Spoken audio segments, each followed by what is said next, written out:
ہر آدمی جو سینے میں ایمان رکھتا ہے،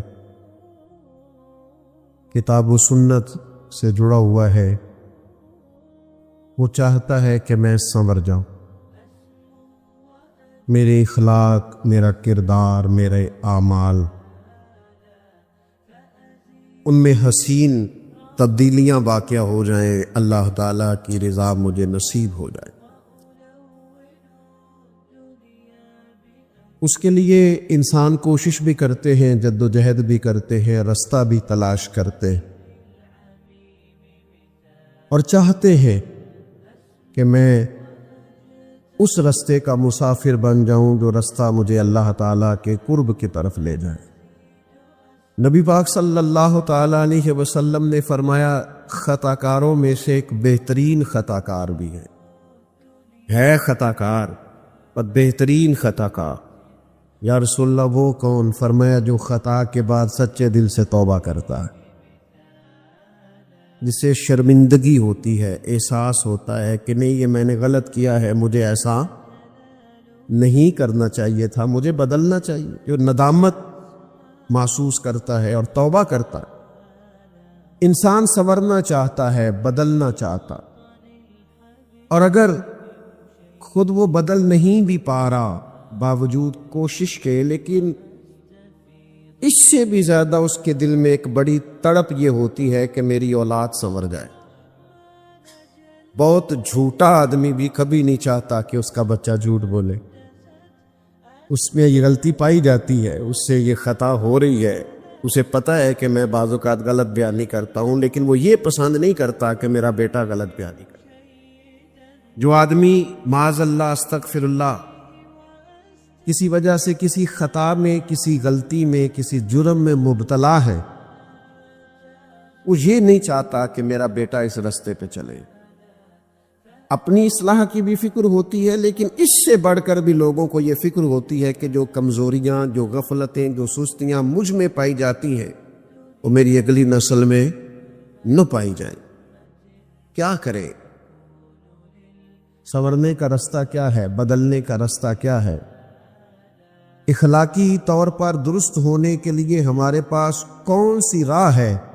تو قرآن مجید نے ایک مضبوط رستے کی طرف ہماری رہنمائی کی ہے۔ فرمایا یا ایھا الذین آمنوا اتقوا اللہ وکونوا مع الصادقین، اے ایمان والو اللہ سے ڈرو اور سچوں کی سنگت اختیار کرو، صادقین کے ساتھ بیٹھو۔ اللہ کرے آپ موبائل کم دیکھیں اور میری بات زیادہ سنیں، آمین تو کہیے گا۔ دعا تو مانگی جا سکتی ہے نا جی، کیوں جی؟ قبولیت ہو جاتی ہے، اللہ قبول کرنے والا ہے۔ موبائل آپ کے پاس رہنا ہے اور میں نے جانا ہے، لیکن آپ کی ساری توجہ موبائل پہ۔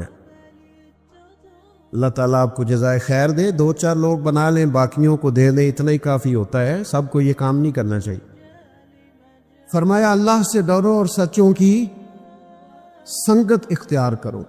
یہ جو صالحین کی صحبت ہوتی ہے جو دلوں میں تقوی پیدا کرتی ہے۔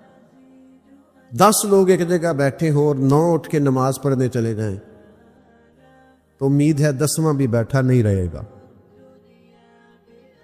وہ بھی کہے گا یار اب سارے جا رہے ہیں تو مجھے بھی جانا چاہیے۔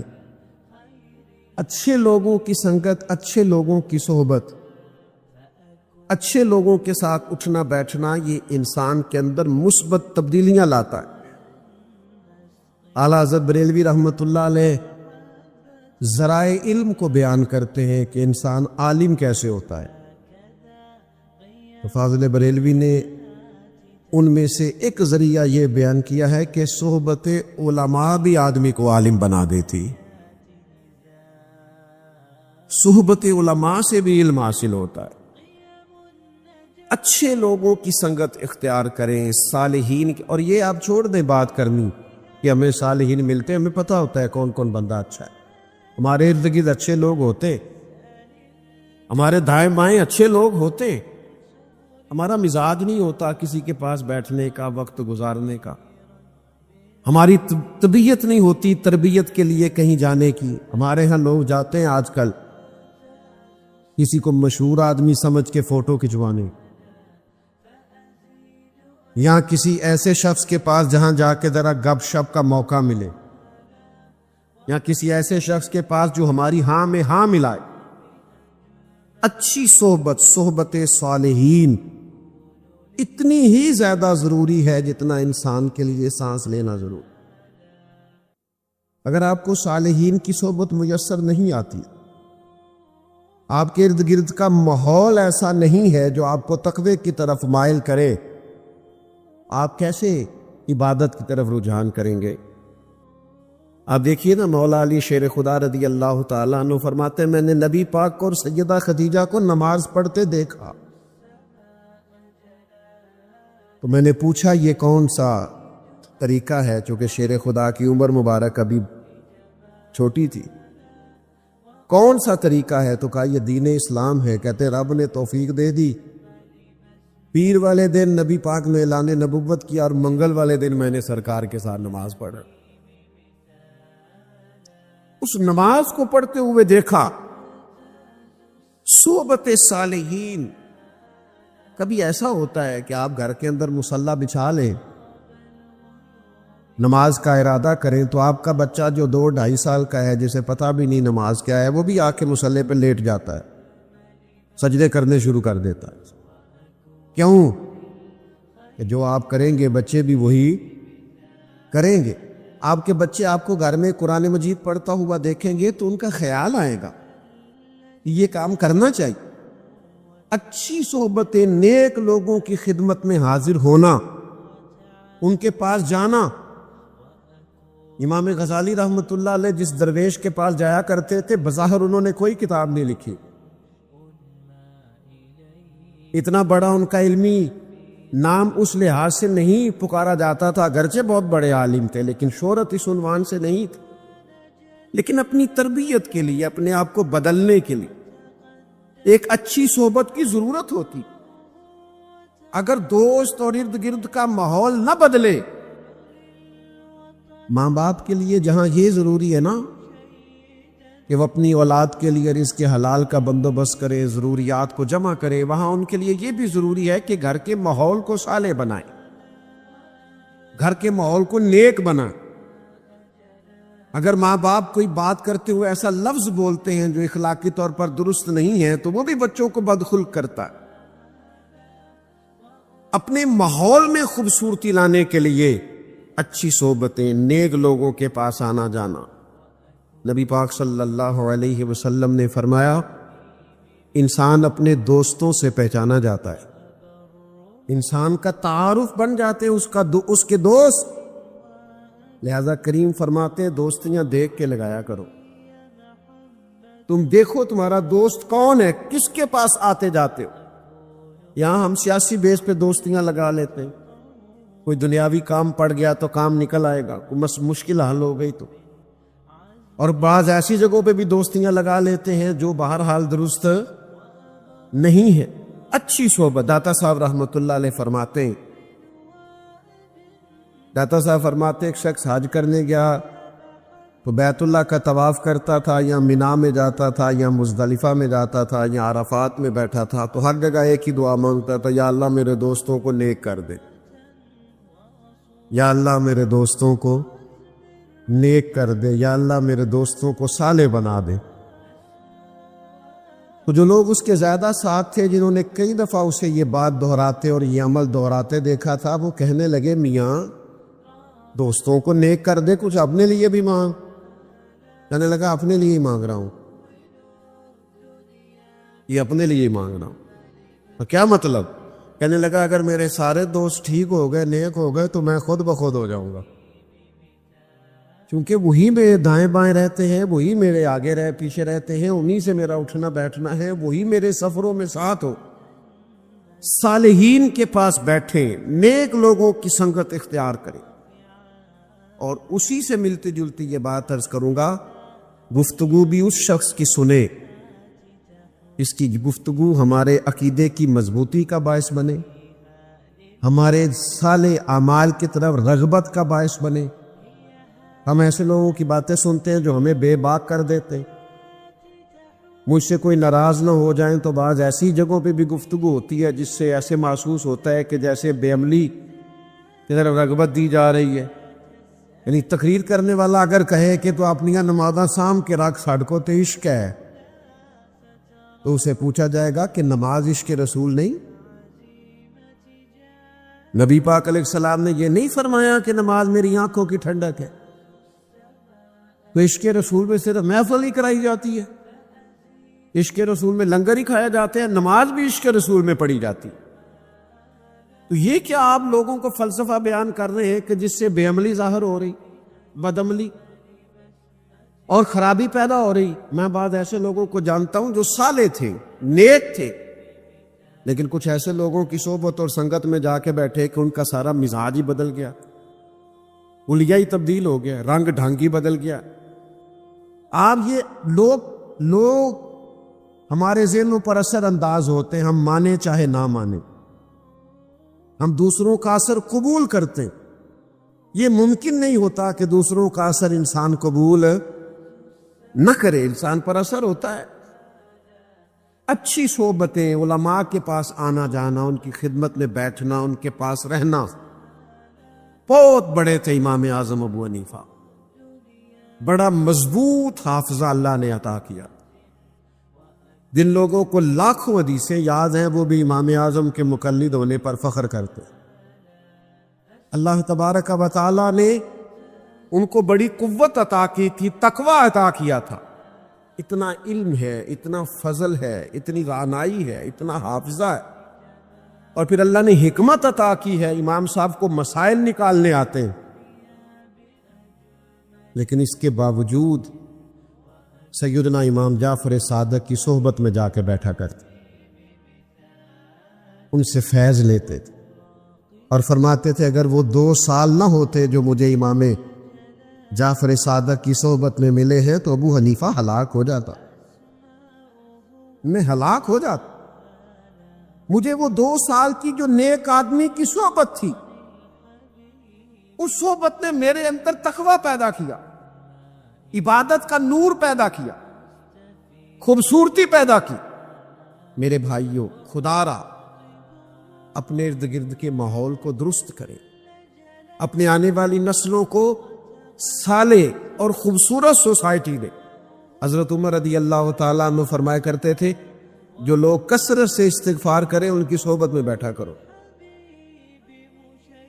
جو لوگ کثرت سے استغفار کرنے والے ہوں ان کے پاس بیٹھا کرو.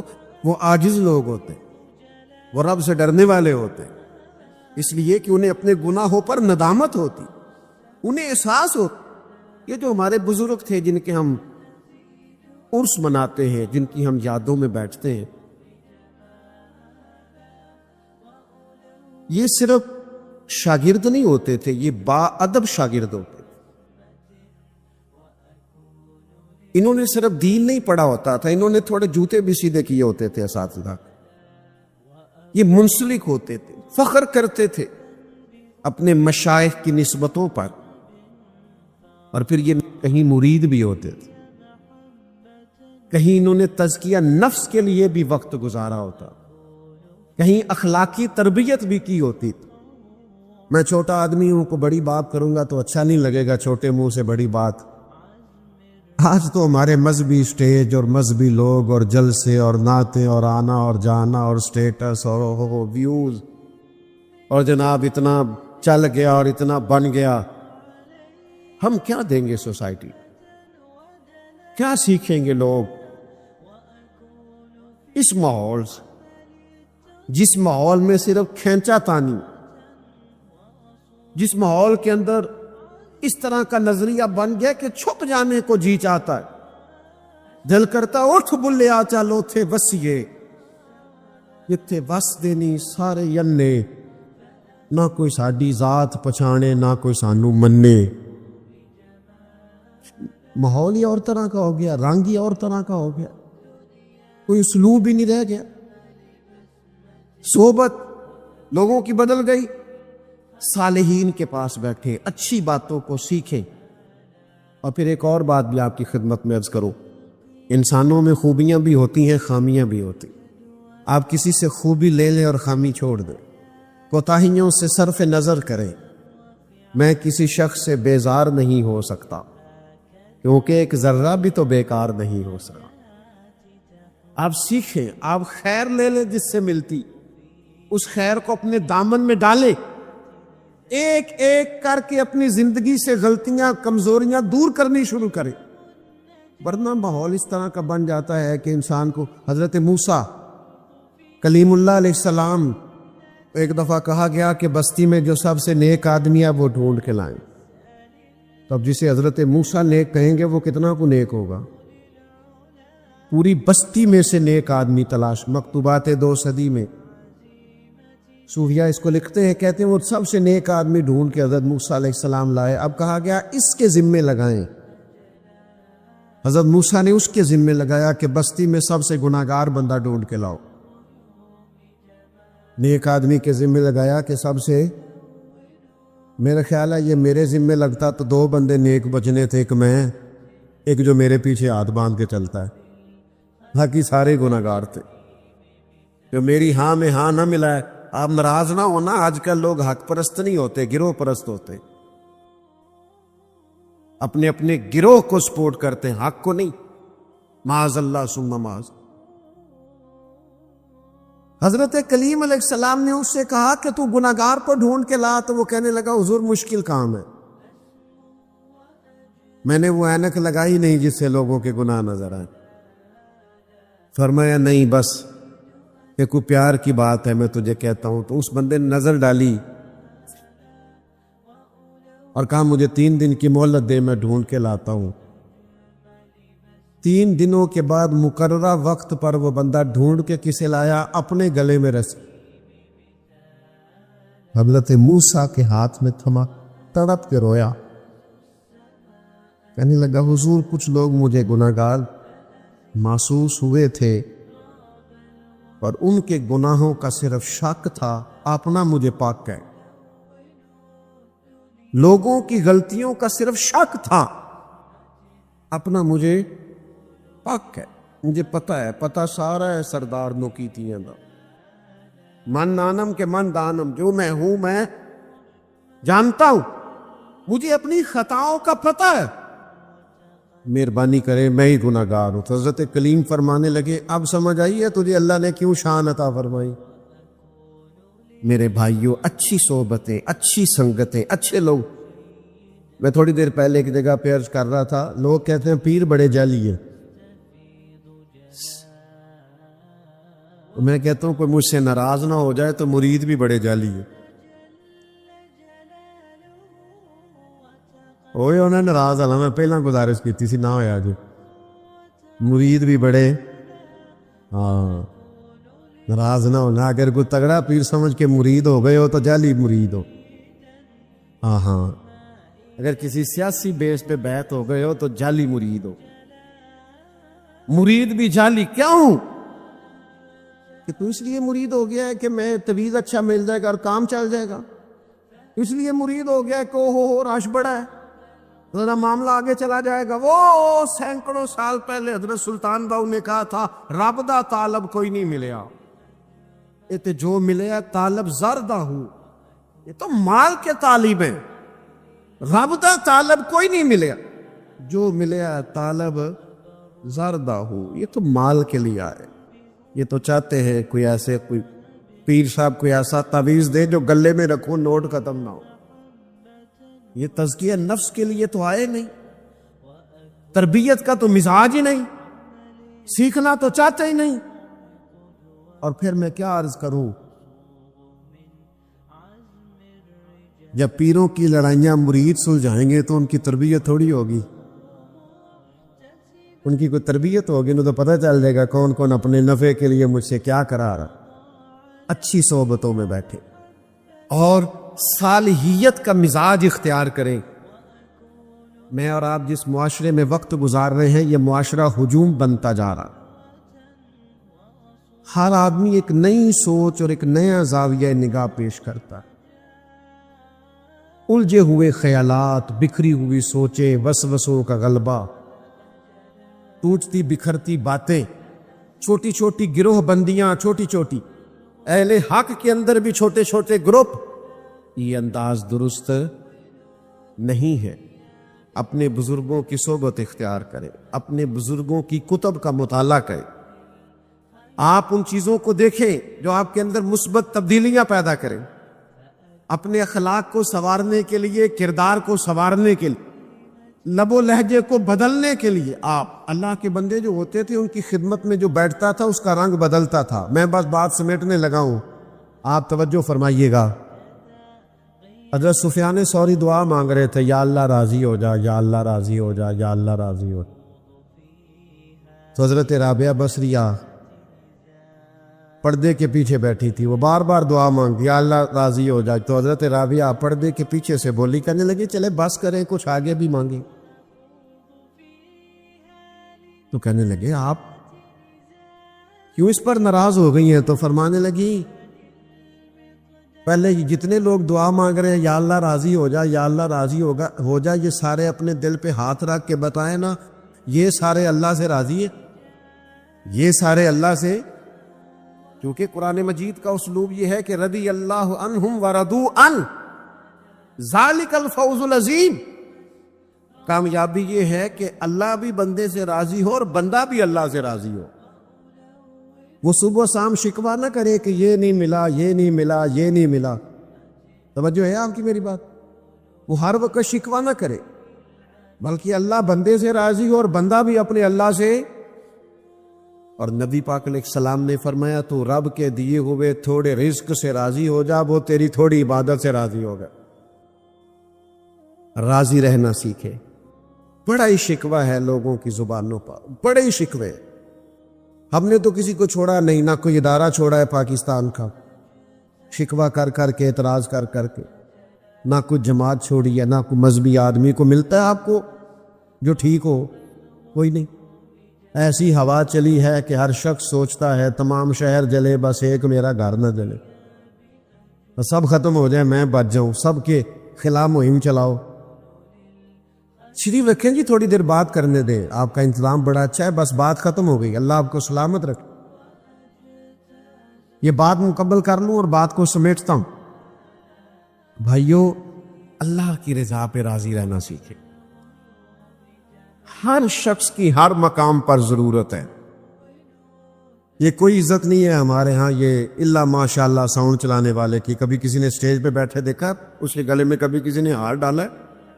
لیکن اگر ساؤنڈ ہی نہ چلے، محفل چلتی ہے تو قدر مانو نا، اس کی بھی کوئی قدر ہے۔ یہ الیکٹریشین جو پنکھے لگاتا ہے اور چلاتا ہے، یہ آج نہ چلے ہوئے ہوتے تو کتنی گھٹن ہو جاتی، لیکن کیا قدر ہے۔ ہر شخص جہاں ہے وہ راضی رہے کہ رب نے جہاں مجھے رکھا ہے بڑی شان سے، اپنے مالک کی رضا پہ اور تقسیم پہ راضی رہے۔ میں اکثر محبت سے دوستوں سے کہا کرتا ہوں کہ خدا جانے بلندی ہے کہ پستی، خدا جانے بلندی ہے کہ پستی، پر جہاں میں ہوں وہاں کوئی نہیں ہوں، جہاں میں ہوں وہاں کوئی نہیں ہے، یہ بطور شکر کے کہتے ہیں۔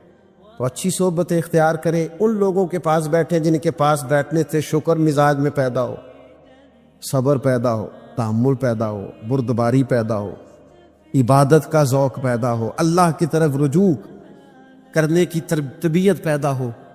نکل آئیں کیمروں کی دنیا سے باہر، اور نکل آئیں آپ لائکس اور کمنٹس کی دنیا سے باہر، اور مہربانی کریں اس دنیا شیشوں کے اندر نہیں، شیشوں کے باہر ہے۔ ہر چیز کا کوئی نہ کوئی موسم ہوتا ہے، نہ کہتے ہیں آم کا موسم ہے، کنوں کا موسم ہے، یہ رمضان نہ نیکیوں کا موسم ہے، اور صرف نیکیوں کا موسم نہیں، نیکیوں کا موسم بہار ہے۔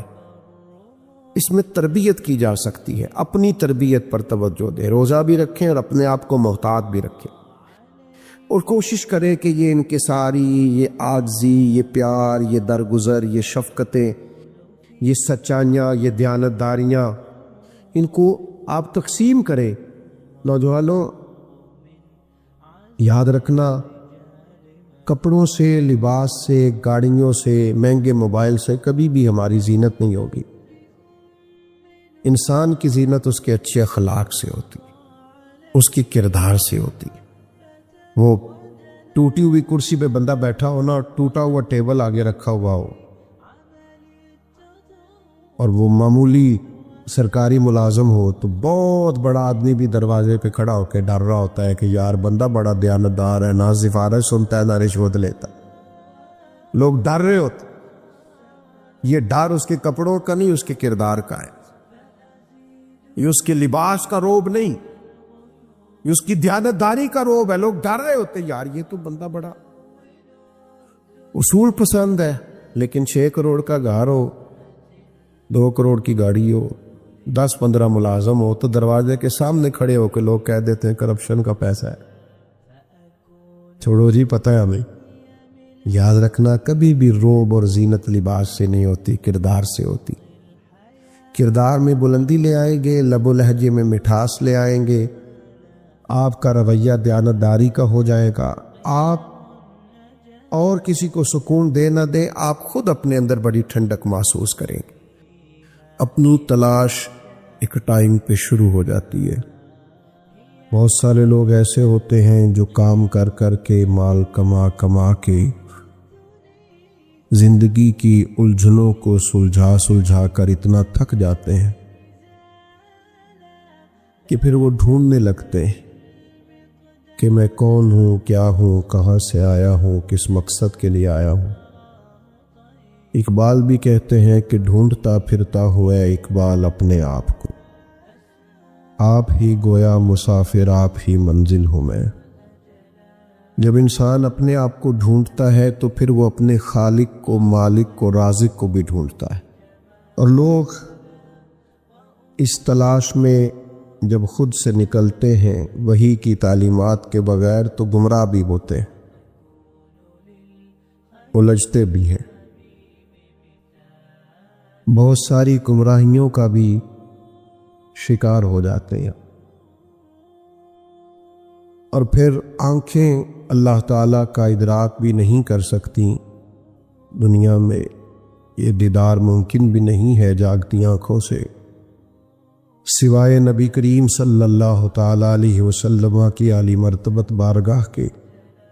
تو جب انسان اپنے آپ کو ڈھونڈتے ڈھونڈتے اپنے خالق کا پتہ ڈھونڈنے لگا اور اللہ تک جانے کی اس نے کوشش کی، تو کائنات کے رب نے اسے کہا قل ان کنتم تحبون اللہ، اے محبوب آپ ان سے فرما دے اگر تم اللہ سے محبت کرنا چاہتے ہو تو فتبعونی، میری پیروی کرو، یحببکم اللہ، اللہ خود تم سے محبت فرمائے گا۔ ساری کائنات میں ہی اللہ تبارک و تعالیٰ کی نشانیاں موجود ہیں، پر رب کے ہونے کی سب سے بڑی نشانی، سب سے بڑی دلیل ذات رسالت معاذ صلی اللہ تعالی علیہ وسلم۔ یا ایہا الناس قد جاءکم برہان من ربکم، اے لوگو تمہارے پاس نبی کریم علیہ السلام کی صورت مبارکہ میں اللہ کی دلیل آ گئی۔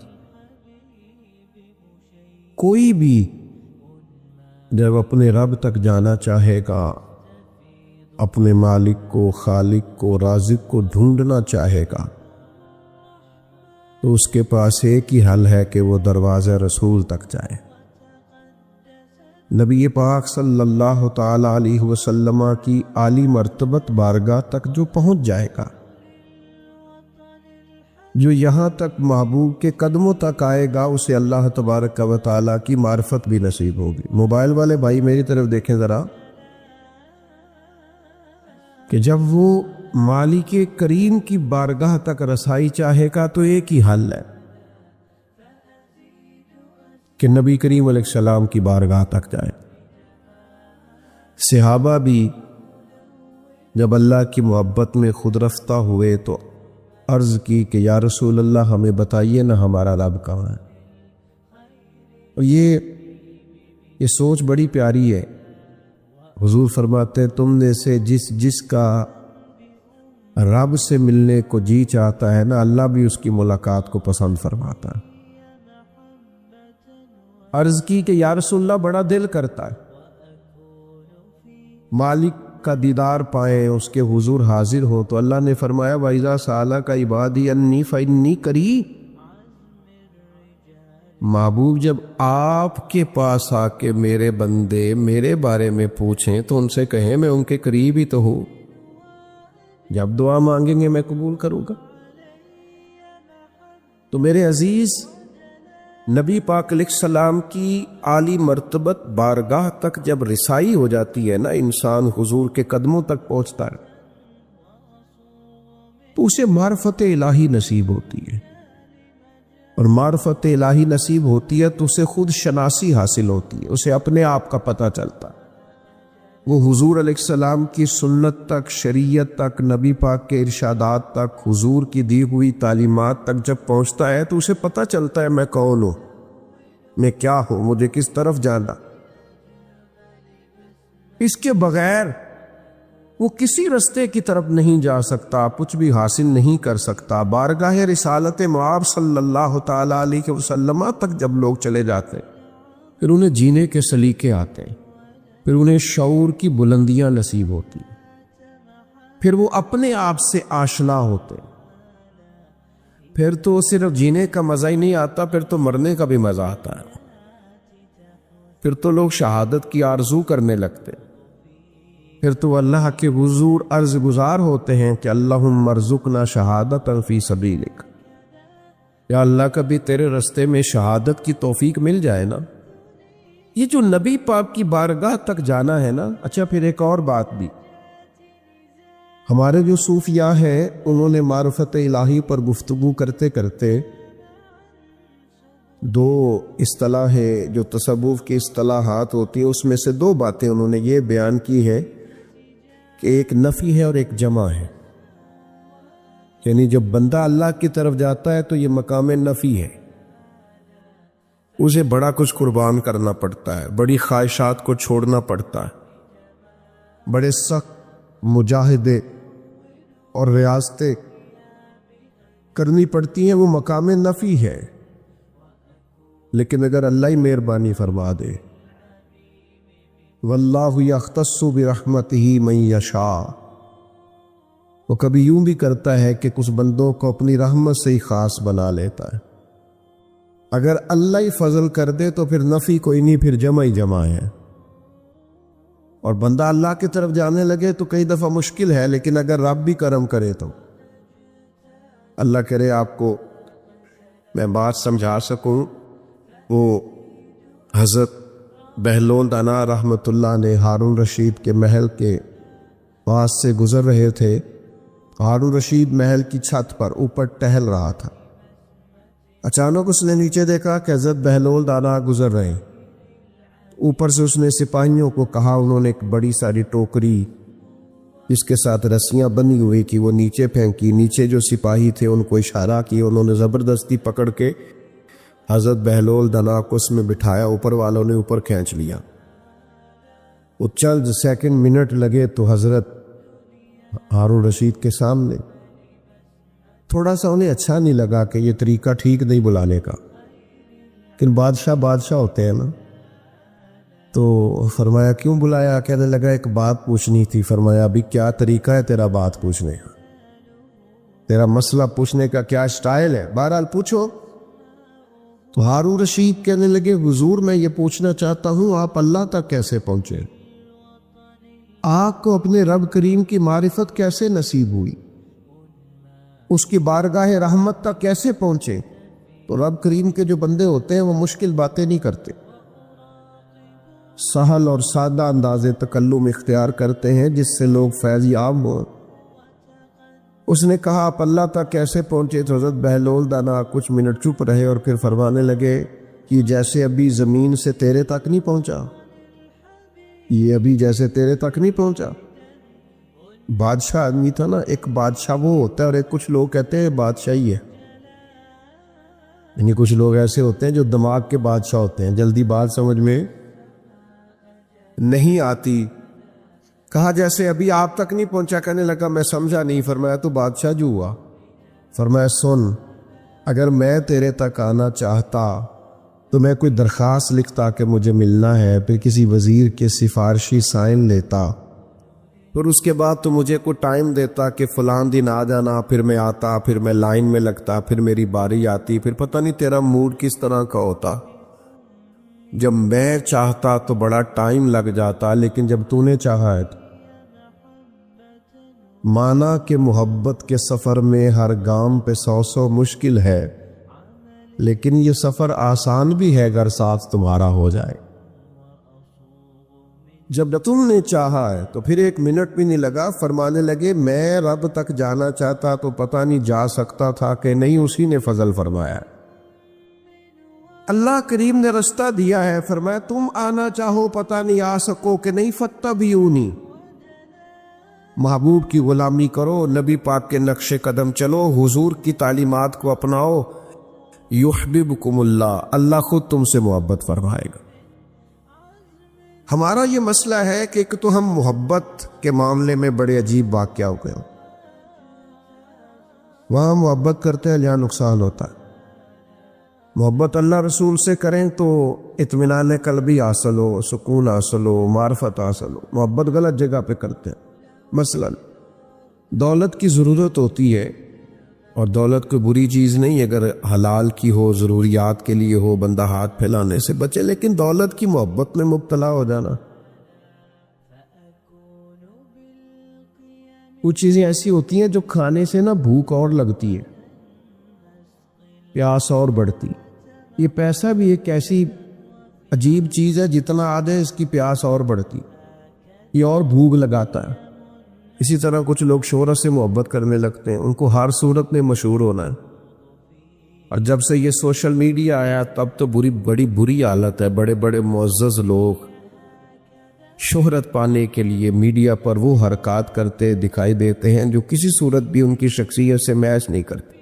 ضروری تھوڑی ہے ہر آدمی کا معروف ہونا، یہ تو جو معروف ہے ان سے پوچھو، کوئی نجی زندگی نہیں رہی، بیچارے جو کرنا چاہتے ہیں وہ بھی نہیں کر سکتے۔ اس لیے حضرت مولا علی شیر خدا رضی اللہ تعالیٰ عنہ فرماتے ہیں اسے مبارک ہو جسے تھوڑے لوگ جانتے۔ حضرت علی نے مبارک کی مصنف ابن ابی شیبہ میں موجود۔ دولت کی محبت، شہرت کی محبت بڑا سخت نقصان کرتی۔ حدیث پاک سنیے، نبی کریم صلی اللہ تعالی علیہ وسلم نے ارشاد فرمایا، 2 بھوکے بھیڑیے، اچھا بھیڑیا ویسے ہی بڑا خطرناک ہوتا ہے، اوپر سے بھوکا ہو، فرمایا 2 بھوکے بھیڑیے بکریوں کے ریوڑ میں کھلے چھوڑ دیے جائیں۔ یہ ذرا تصور میں بات لانا، بکریوں کا ریوڑ ہے اور 2 بھیڑیے وہ بھی بھوکے اور کھلے چھوڑ دیے جائیں، مانا یہ کہ انہیں منع کرنے والا بھی کوئی نہ ہو۔ 2 بھوکے بھیڑیے بکریوں کے ریوڑ میں کھلے چھوڑ دیے جائیں تو حضور فرماتے ہیں وہ اتنا نقصان نہیں کرتے جتنا دولت اور شہرت کی محبت انسان کے دل کا نقصان کرتی۔ اندر سے پورے طور پہ بندہ اجڑ جاتا، تباہ ہو جاتا، بیکار ہو جاتا، لیکن وہ بیچارہ اسے پتہ ہی نہیں چلتا۔ آپ دیکھ لیں کبھی لوگوں کی زندگیاں ایک ریموٹ کی طرح ہو گئی، مشینی زندگی جیتے ہیں۔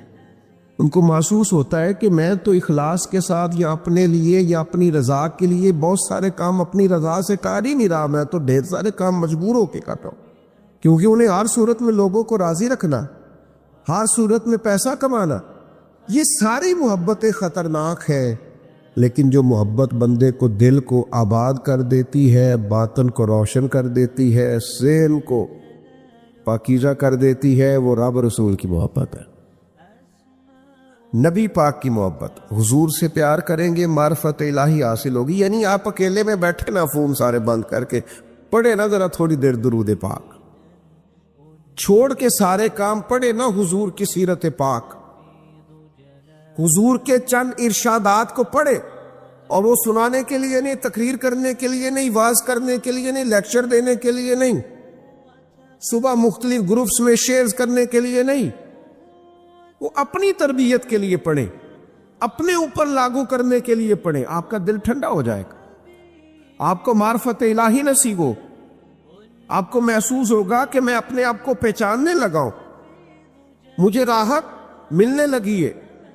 شرط یہ ہے کہ نبی پاک صلی اللہ تعالی علیہ وسلم کی سنت کو، حضور کی شریعت کو، نبی پاک کے لائے ہوئے دین کو اپنایا جائے۔ ہاں ایک بات ہے، ہمارے ہاں لوگوں نے 4-5 چیزوں کو صرف سنت سمجھ لیا ہے، یہ بھی قابل غور بات ہے۔ میں نے الحمدللہ زندگی میں کبھی داڑھی نہیں کٹوائی، جب سے آئی ہے تبھی سے اللہ نے توفیق دے دی۔ امامہ میرا ذوق ہے اور حضور کی بڑی عظیم سنت ہے۔ مسواک اتنی محبوب ہے سید عالم صلی اللہ تعالی علیہ وسلم کو کہ حضور فرماتے ہیں میری امت کے لیے مشکل نہ ہوتا ہر وضو کے ساتھ مسواک ضروری قرار دے رہے تو۔ یہ عظیم سنتیں ہیں، امامہ باندھنا، داڑھی رکھنا، مسواک کرنا، لیکن صرف یہی سنتیں نہیں، سچ بولنا بھی سنت ہے، دیانتداری بھی سنت، دل صاف رکھنا بھی، بولیے خیر خواہی کرنا بھی، تھوڑا سا کسی کے لیے احسار کر دینا، قربانی دینا، یہ بھی۔ وہ 4-5 سنتیں آپ نے سمجھ لیا کون دین، یہ فلانا بندہ باشرہ ہے، بڑی اچھی بات ہے، آپ ٹھیک کہہ رہے ہیں، لیکن اور بھی بڑی چیزیں ہیں۔ سنت اور شریعت کا مفہوم بڑا وسیع ہے، آپ کو اس وسعت کو سمجھنا پڑے۔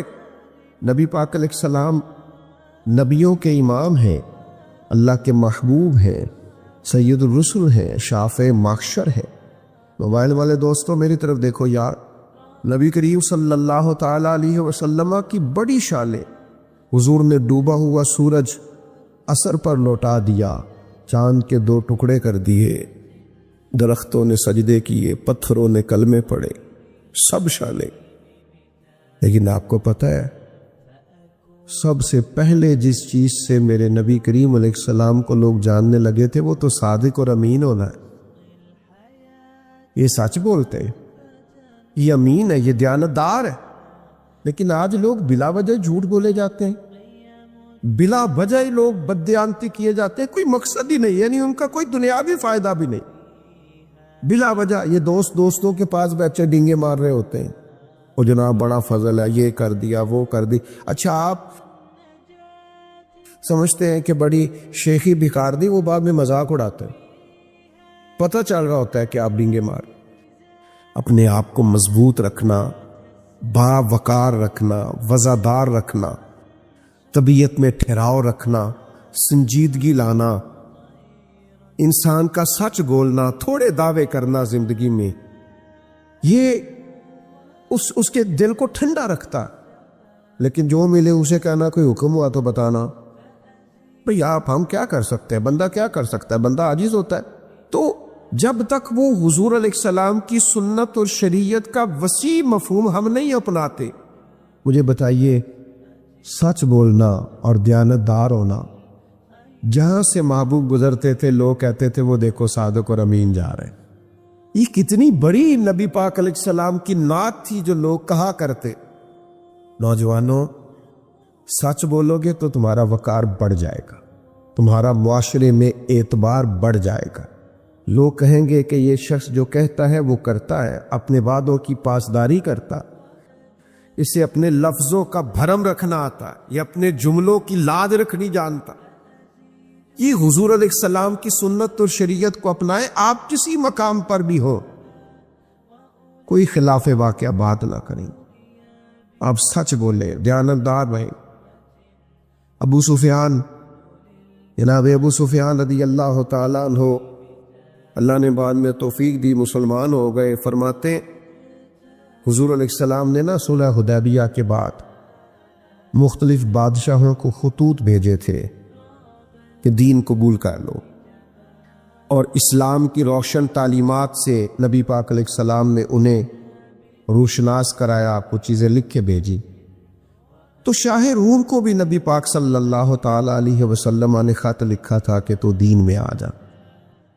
یہ بڑا زیرک آدمی تھا، سمجھدار تھا، معاملہ فہم تھا۔ ہمارے ہاں تو زیادہ تر چیزیں جذباتی ہوتی ہیں نا، فیصلے بھی جذباتی، نعرے بھی جذباتی، جماعتیں بھی جذباتی نعروں پہ کھڑی ہو جاتی ہیں اور بڑا کچھ ہوتا ہے۔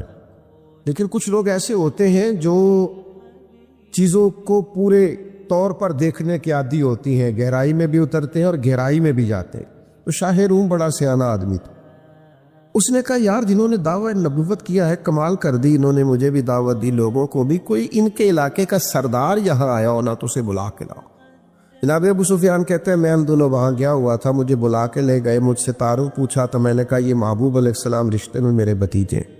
کہا تعلقات کیسے ہیں؟ میں نے کہا تعلقات یہ ہیں کہ ہم جنگیں لڑتے ہیں آپس میں، کیونکہ ابھی تک تو یہ دوسری طرف سے سپہ سالار بن کے جاتے تھے، ہم شدید مخالفت کرتے ہیں معاذ، کبھی ہم غالب آتے ہیں اور کبھی کچھ اور رنگ بھی ہمیں دیکھنے کو ملتا ہے۔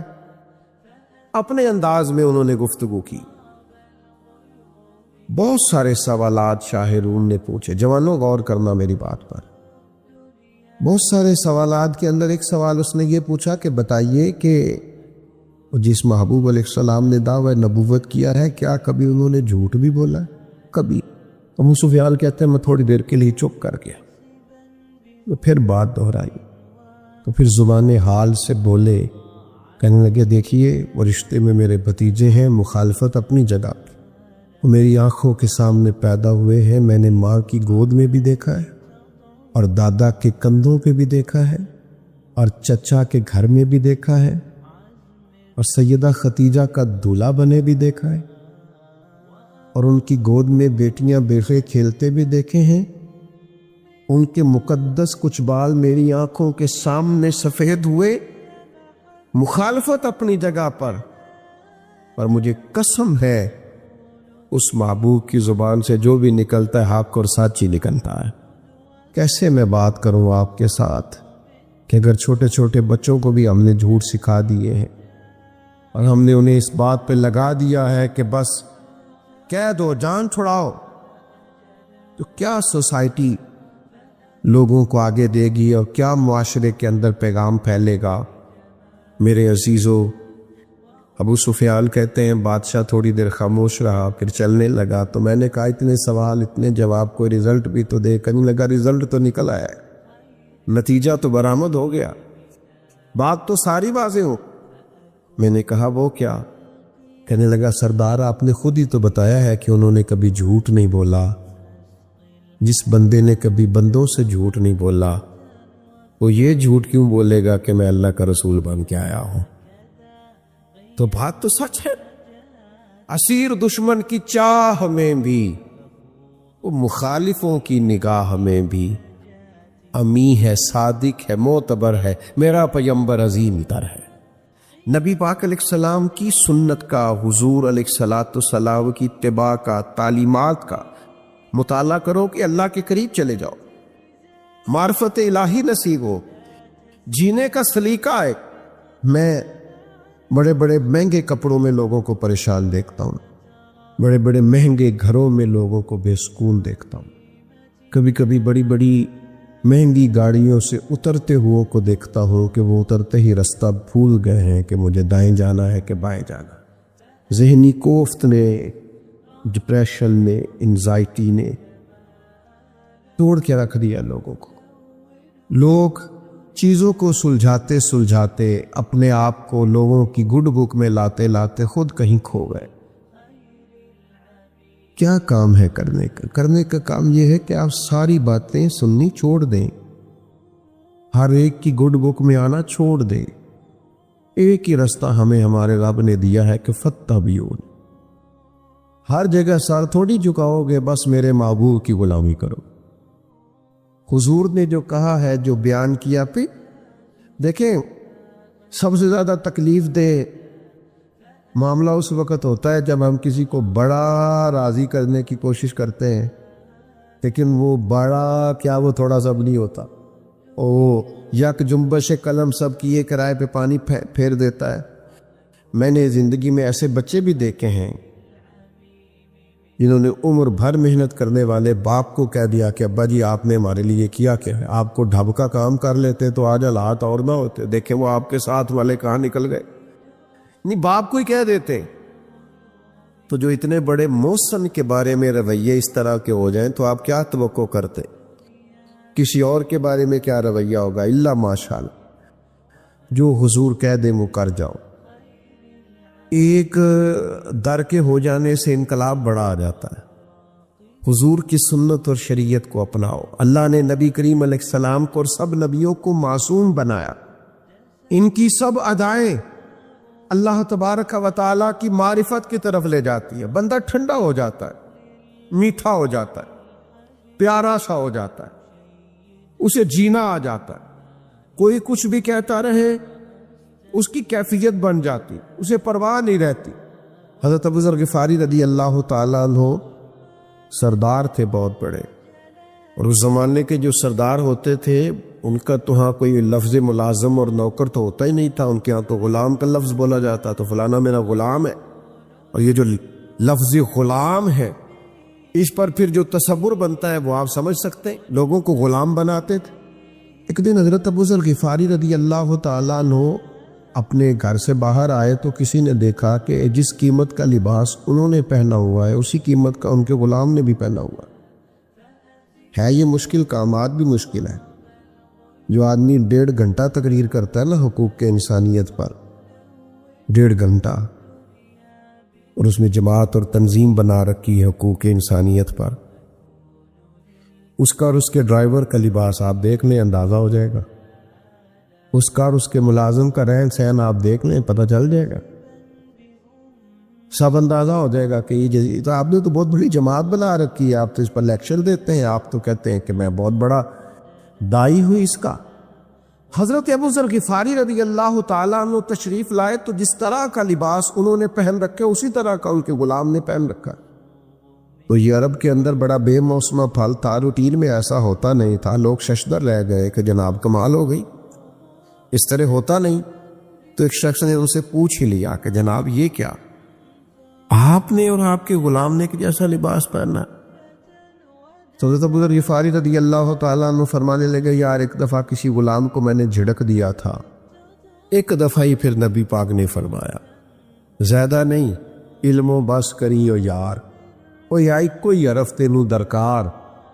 ایک دفعہ صرف حضور نے فرمایا یہ غلام تمہارے بھائی ہے، یہ غلام تمہارے، بول کے بتانا، تمہارے، مان کے دیکھو ڈرائیور بھی بھائی ہوتا ہے، مان کے دیکھو ملازم بھی، مالی بھی، مزدور بھی، کچھ نہیں کہنے لگا بول دے، کچھ بھی نہیں ہوتا انشاءاللہ۔ یہ کیا ہے؟ کیونکہ مومن آپس میں بھائی بھائیاں، دیکھ لو کہنا کتنا مشکل ہے تو کرنا کتنا مشکل ہوگا۔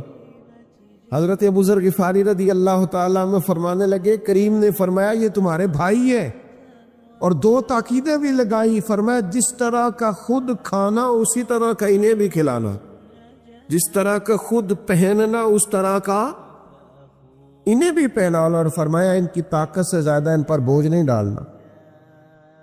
فرماتے بس وہ دن اور آج کا دن جس طرح کا خود کھاتے ہیں اسی طرح کا ان کو بھی کھلاتے، جس طرح کا خود پہنتے اس طرح کا ان کو بھی پہناتے۔ ہم بھی دیتے ہیں کبھی کبھی ملازم کو جوڑا، کہتے ہیں میرے کپڑے رکھ لے، نویں ہی نے، یہ نویں ہوتے تو نہیں سن دے رہے، ان کو مسئلہ ہو گیا ہے، یہ کوئی نہ درزی بیچارے سے کہیں کوئی کوتاہی ہو گئی۔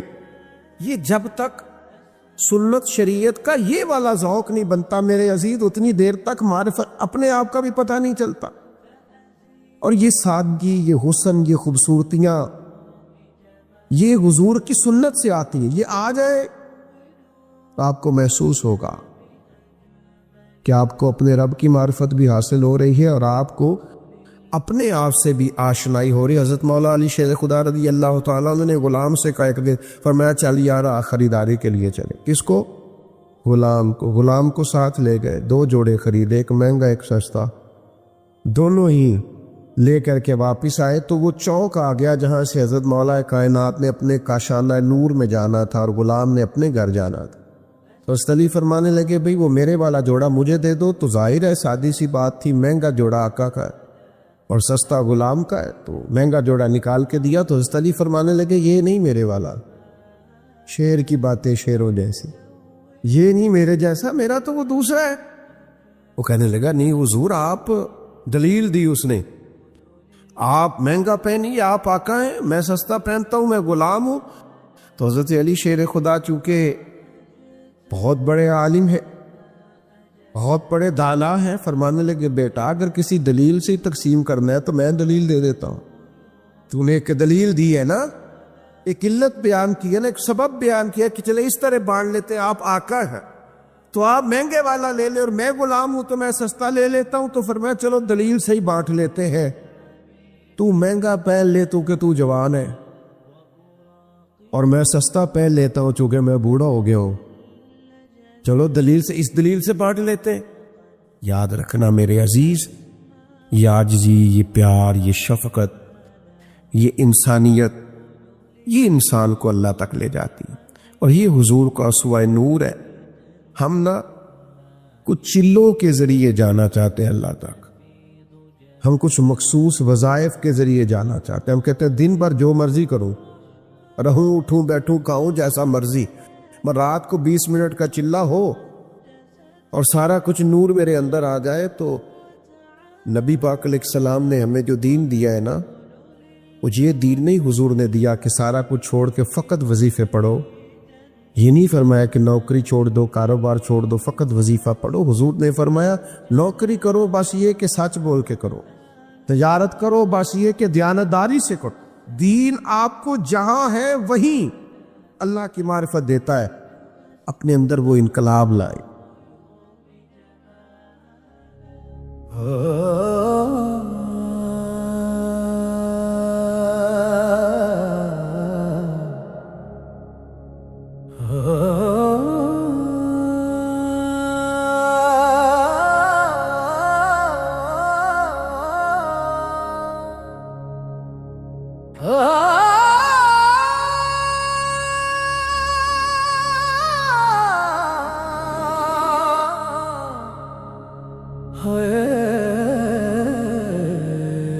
جگ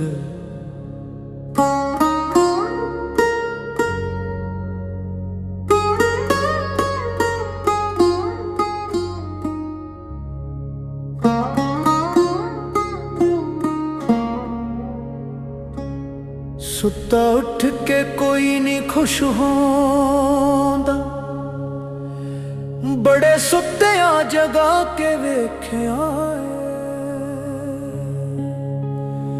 کتے جہانی وفادار ڈٹھا، ٹکر سکا بھی پا کے ویکھیا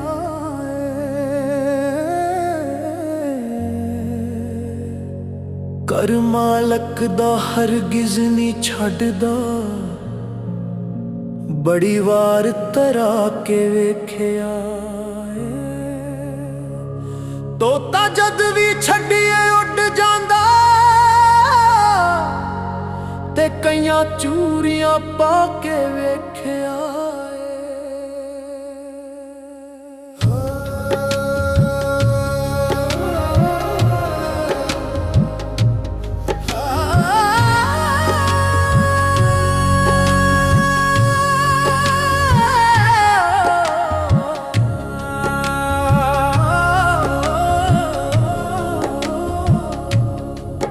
جس درخت دا پھل کھائیے وہ سک جاوے اونوں وڈیے نا، جنوں یار کہیے او دے نال رہیے، جگ دیوے تانے پچھا ہٹیے نا، جدوں پنڈ پریم دی چالیے لگے پار پاویں اونوں سٹیا نا، محمد بوٹیا ملے جے یار سولی، جھوٹا چوٹ لیے پچھا ہٹیے نا، ستا اٹھ کے کوئی نہیں خوش ہوندا، بڑے ستیاں جگا کے ویکھے آئے، بڑے ستیاں جگا کے ویکھے آئے، بڑے ستیاں جگا کے ویکھے آئے۔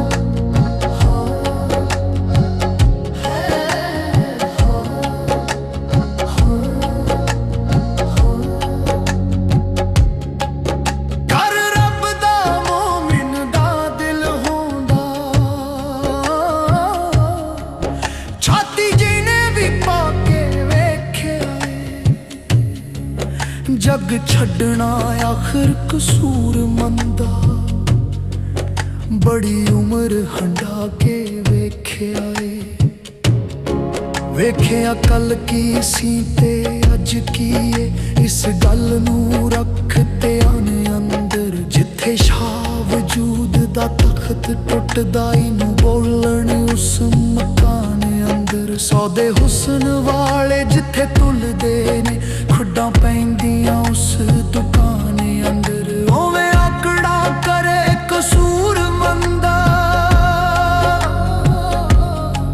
ਤੇ ਸਦਾ ਰਹਿਣਾ ਨੀ ਇਸ ਜਹਾਨ ਅੰਦਰ ਤੇ ਸਦਾ ਰਹਿਣਾ ਨੀ ਇਸ ਜਹਾਨ ਅੰਦਰ ਤੇ ਸਦਾ